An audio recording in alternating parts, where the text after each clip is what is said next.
जैसे शाम सूरज को ढलना सिखाती है और शमा परवाने को जलना सिखाती है।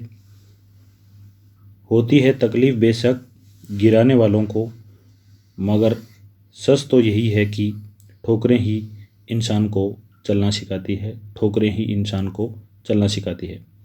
नमस्कार साथियों, राधे राधे, जय श्री कृष्णा। नमस्कार नमस्कार सभी साथियों का विजारण्य सर ज्योग्राफी वाला यूट्यूब चैनल पर हार्दिक स्वागत, हार्दिक अभिनंदन है। तो मैं बात करता हूं सबसे पहले तो पिछली वीडियो सीरीज में जो आपको क्वेश्चन दिया गया है, क्वेश्चन है भी आपका, क्वेश्चन पूछा गया था आपसे कि राजस्थान कौन कौन से खनिजों के उत्पादन में, राजस्थान का अगर कहा जाए भी राजस्थान कौन कौन से खनिजों का उत्पादन जो करता है, 100% राजस्थान में उत्पादन होता है। तो राजस्थान से जास्पर तथा वोलेस्टोनाइट जो आपके खनिज हैं वो 100% उत्पादित होते हैं।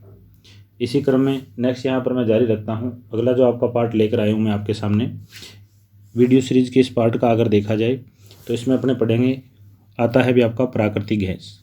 प्राकृतिक गैस का अगर देखा जाए तो राजस्थान में सर्वप्रथम प्राकृतिक गैस की खोज, तो राजस्थान में सर्वप्रथम प्राकृतिक गैस की खोज कहाँ पर होती है? जैसलमेर बेसिन में होती है। और जैसलमेर बेसिन में प्राकृतिक गैस की खोज किस एजेंसी द्वारा? फोक्स एजेंसी, जो कि कहाँ की रहती है भी आपकी? यूएसए की। तो राजस्थान में सर्वप्रथम प्राकृतिक गैस की खोज यूएसए की फोक्स एजेंसी द्वारा जैसलमेर बेसिन में की जाती है।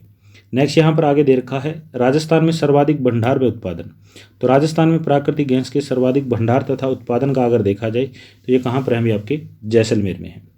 राजस्थान के प्रमुख प्राकृतिक गैस उत्पादक क्षेत्रों का अगर देखा जाए, जहां पर प्राकृतिक गैस के भंडार मिले हैं, इनका अगर देखा जाए तो सबसे पहले यहाँ पर डिस्ट्रिक्ट की मैं बात करता हूँ। डिस्ट्रिक्ट आता है भी आपका जैसलमेर। तो यहाँ पर जैसलमेर की अगर बात करें कि जैसलमेर के कौन कौन से प्रमुख क्षेत्र हैं जहाँ पर प्राकृतिक गैस के भंडार मिले हैं, एक ट्रिक लिखी गई है भी आपके सामने कि जैसलमेर डंडे का गम राम तूने मन में घोटा। अर्थात डंडे से कौन सा हो गया भी आपका? डंडे से हो गया भी आपका डांडे वाला। इसी प्रकार से गम से हो गया भी आपका घुमाने वाला। इसी प्रकार से राम से हो गया भी आपका रामगढ़। तूने से हो गया तनोट। मन से हो गया मनहरी टीबा, एक ही बात है। और इसी प्रकार से घोटा से कौन सा हो गया भी आपका? घोटारू। अर्थात जैसलमेर में अगर कहा जाए प्राकृतिक गैस के जहाँ से भंडार प्राप्त हुए हैं, डांडे वाला, घुमाने वाला, रामगढ़, तनोट, मनिहारी टीबा और कौन सा रहता है भी आपका?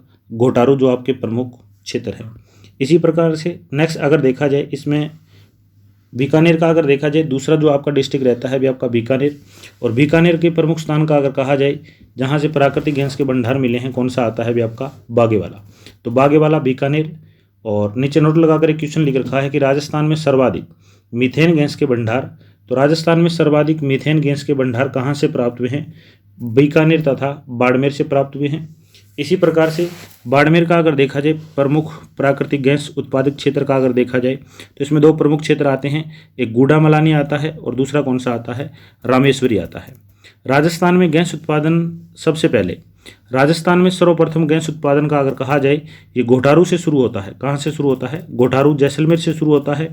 और यहाँ से उत्पादन जो आपका शुरू होता है 1996 में। नेक्स्ट अगर देखा जाए इसमें राजस्थान में प्राकृतिक गैस का सर्वाधिक उत्पादन, तो राजस्थान में सर्वाधिक प्राकृतिक गैस का उत्पादन करने वाली कंपनी कौन सी है? Fox energy. कौन सी आती है भी आपकी? फोक्स एनर्जी कंपनी है। इसी प्रकार से नेक्स्ट आगे दे रखा है राजस्थान में हीलियम गैस के भंडार।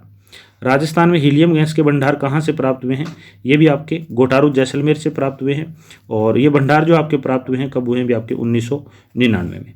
इसी क्रम में नेक्स्ट इसमें अगर देखा जाए अगला जो इसमें आपका पार्ट आता है, इसकी अगर मैं बात करूं तो ये जो आपका पार्ट रहता है राजस्थान में प्रमुख खनिज उत्पादक कार्यरत कंपनियां।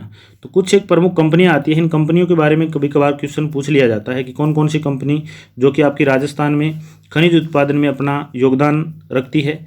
इनका अगर कहा जाए कुछ एक भारतीय कंपनियां आती है, कुछ एक विदेशी कंपनियां आती है। प्रॉपर पूछ लिया जाता है कौन सी कंपनी कहाँ की रहती है।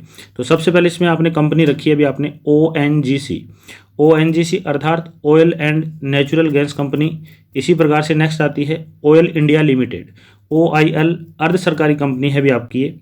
इसी प्रकार से रिलायंस जो है। इसी क्रम में मैं बात करता हूँ केन एनर्जी। तो केन एनर्जी का अगर कहा जाए तो ये कहाँ की कंपनी है भी आपकी? स्कॉटलैंड की।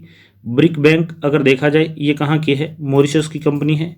ENI इस कंपनी का अगर देखा जाए ये कहाँ की रहती है भी आपकी, इटली की रहती है। और इसी प्रकार से PDVSA ये जो आपकी कंपनी है ये कहाँ की रहती है भी आपकी, वेनेजुएला की। कहाँ की है भी आपकी, वेनेजुएला की। इसी क्रम में नेक्स्ट यहाँ पर मैं बात करता हूँ तो राजस्थान में अगर देखा जाए खनिजों से संबंधित कुछ एक राजस्थान के प्रमुख संस्थान आते हैं। तो राजस्थान में खनिजों से संबंधित कुछ एक प्रमुख संस्थान इनका अगर देखा जाए तो सबसे पहले इसमें आता है HCL अर्थात इसकी फुल फॉर्म जो आती है हिंदुस्तान कॉपर लिमिटेड कारखाना जो आता है, हिंदुस्तान कॉपर लिमिटेड। और इस कारखाने की स्थापना की अगर मैं बात करता हूं तो कहां पर की जाती है, खेतड़ी झुंझुनू में। इस कारखाने की स्थापना होती कब है भी आपकी, 1967 में होती है। तो हिंदुस्तान कॉपर लिमिटेड कारखाना खेतड़ी झुंझुनू 1967 में स्थापित किया गया। और हिंदुस्तान कॉपर लिमिटेड जो आपका कारखाना है इसकी जो प्रमुख ताम्र परियोजनाएं हैं, 3 प्रमुख ताम्र परियोजनाएं आती है। पहली जो परियोजना रहती है कहाँ पर भी आपकी, खेतड़ी ताम्र परियोजना जो कि आपकी कहाँ पर आती है, झुंझुनू में। चांदमारी ताम्र परियोजना ये भी कहाँ पर है भी आपकी, झुंझुनू में। और तीसरी जो आपकी परियोजना आती है खोद रीबा, और ये परियोजना कहाँ की रहती है भी आपकी, अलवर की रहती है। इसी क्रम में इसमें आगे बढ़ते हैं। नेक्स्ट इसमें अगर देखा जाए अगली मैं बात करता हूँ, अगला प्रमुख संस्थान आता है भी आपका RSMMI अर्थात इसे कह सकते हो आप Rajasthan state mines and minerals limited. और यह जो आपका संस्थान है कहाँ पर आता है भी आपका, उदयपुर में। इसकी स्थापना कब होती है भी आपकी, 1974 में। राजस्थान खान एवं खनिज विकास निगम इसकी स्थापना उदयपुर में, और होती कब है भी आपकी, 1974 में इसकी स्थापना होती है। नेक्स्ट तीसरा प्रमुख कारखाना आता है HZL अर्थात हिंदुस्तान जिंक लिमिटेड। तो हिंदुस्तान जिंक लिमिटेड कारखाना देवारी उदयपुर में स्थापित किया गया। इसकी स्थापना होती है भी आपकी 1966 में। इसकी स्थापना कब होती है भी आपकी, 1966 में। इसी प्रकार से नेक्स्ट यहाँ पर मैं बात करता हूँ एशिया का सबसे बड़ा जिंक समेल्टर कारखाना ZSP अर्थात कह सकते हो जिंक समेल्टर प्लांट। एशिया का सबसे बड़ा जिंक समेल्टर कारखाना है जो कि आपका स्थापित किया जाता है कहाँ पर, चंदेरिया चित्तौड़ में। और इस कारखाने की स्थापना की अगर कहा जाए, इस कारखाने की स्थापना 2005 में किसके सहयोग से की जाती है भी आपकी, ब्रिटेन के सहयोग से। तो 4-5 प्रमुख आपने विभिन्न संस्थान विशेष पढ़े हैं। इसमें इंपॉर्टेंट रहता है लास्ट वाला जो आपने पढ़ा है, एशिया का सबसे बड़ा जिंक समेल्टर कारखाना जो कि आपका कहाँ पर स्थापित किया गया है, चंदेरिया चित्तौड़ में स्थापित किया गया है। तो आज की वीडियो सीरीज में इतना ही। नेक्स्ट यहाँ पर मैं बात करता हूँ, नेक्स्ट वीडियो सीरीज के लिए आपको एक क्वेश्चन दिया जा रहा है। बिल्कुल इस क्वेश्चन का आंसर आप कमेंट बॉक्स में अवश्य रखेंगे। तो क्वेश्चन रहता है भी आपका, राजस्थान का अगर कहा जाए तो राजस्थान का भारत में खनिज उत्पादन तथा भंडारण की दृष्टि से, एक बार दोबारा से, राजस्थान का खनिज उत्पादन में तथा भंडारण में भारत में कौन सा स्थान रहता है। तो बिल्कुल इस क्वेश्चन का आप कमेंट बॉक्स में आंसर रखेंगे। और नेक्स्ट वीडियो में जल्दी ही मिलते हैं अपने एक नए कंटेंट के साथ। तो बिल्कुल बहुत बहुत धन्यवाद भी आपका। जय हिंद, जय भारत।